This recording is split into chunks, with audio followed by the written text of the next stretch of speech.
के पलोइया चढ़ी बैठल ने अपन पापा बैठल ने अपन पापा जांगलेलन दियायो ठगाई गे माय जांगलेलन दियायो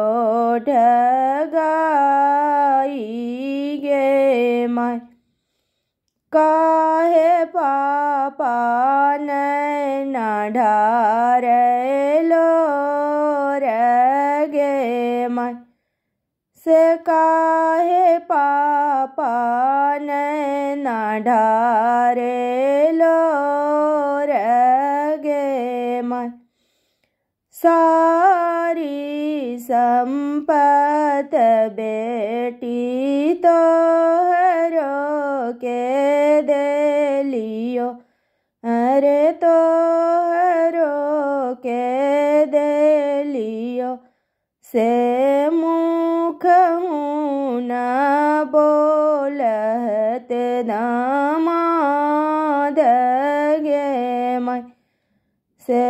मुख न बोलत दामाद गे माय सारी संपत पापा हमरो के दिहल से हमरो के दिहल अरे घड़ी लागी रूसलहत दामाद गे माय अरे घड़ी लागी रूसलहत दामाद गे माय जय वो में पटना बेटी घड़ी ले आई वो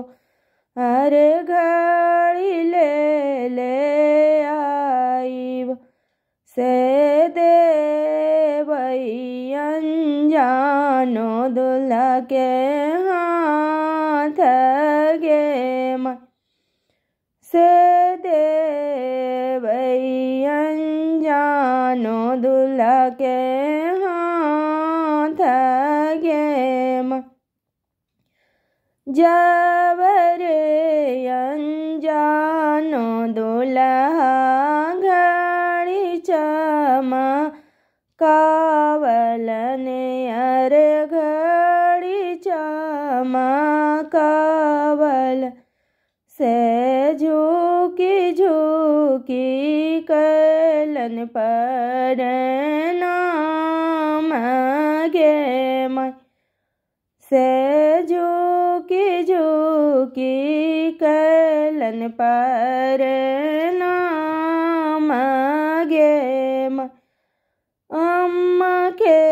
पलोइया चढ़ी बैठल ने अपन पापा बैठल ने अपन पापा।